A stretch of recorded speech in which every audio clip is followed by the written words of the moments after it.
प्रहार संघटनेचे बच्चू कडू यांनी शिवसेनेचा धनुष्यबाण हाती घेतला आहे। त्यांना विधान परिषदेचीही उमेदवारी मिळाली आहे। बच्चू कडू यांनी त्यांचा प्रहार पक्ष शिवसेनेत विलीन केल्याने त्यांच्यावर राजकीय टीकाही होऊ लागली आहे। शिवसेना उद्धव ठाकरे पक्षाचे मुखपत्र असलेल्या सामनामधून बच्चू कडूंच्या या निर्णयावर टीका करण्यात आली असून एकनाथ शिंदेंनाही यात लक्ष करण्यात आलं आहे। बच्चू कडू महाविकास आघाडीत मंत्री होते, मात्र एकनाथ शिंदेंनी बंड पुकारल्यानंतर ते त्यांच्या बरोबर गेले। मात्र मधल्या काळात त्यांनी केंद्र सरकारवर सातत्याने टीका टिप्पणी सुरू ठेवली होती। त्यामुळे आपण शिंदे गटात जाणार नसल्याचं त्यांनी 2 दिवसापूर्वी सांगितलं होतं।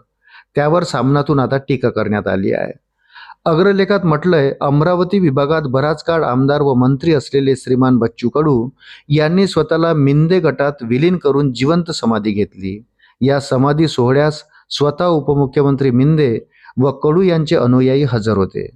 कडू यांचा हा समाधी व समर्पणाचा सोहळा आटोपल्यावर त्यांचा राजकीय वैकुंठाचा प्रवास सुरळीत व्हावा यासाठी त्यांचे नवे गुरु महाराज मिंदे यांनी कडू महाराजांना विधान परिषदेची उमेदवारी दिली।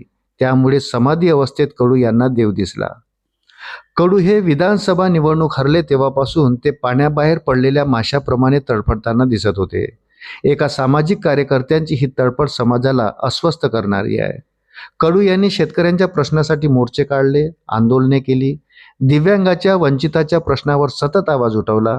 त्यांच्या प्रहार संघटनेचे कार्यकर्ते महाराष्ट्रात काम करीत होते। उद्धव ठाकरे यांच्या मंत्रिमंडळात ते मंत्री होते। पण मिंदेगट फुटला व सरकार पडले तेव्हा हा सेवाभावी कार्यकर्ता सुरत, गुवाहाटी, गोवा अशी तीर्थयात्रा करून महाराष्ट्रात परतला व गंगेत डुबकी मारून आल्याचा आनंद घेत सरकार दरबारी फिरत राहिला। त्यामुळे लोकांना त्यांचे खरे रूप दिसले, अशी टीकाही सामनातून करण्यात आली।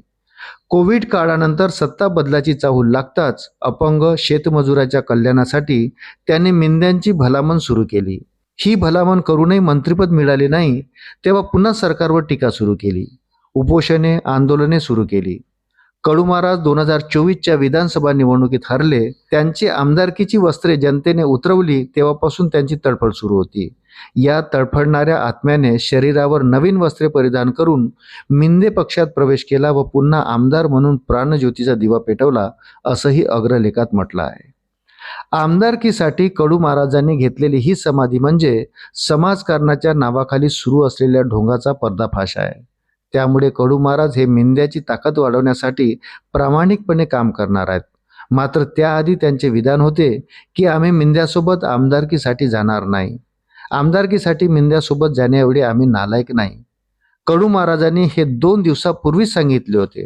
आज त्यांना त्याचा विसर पडला आणि ते मिंदेवासी झाले।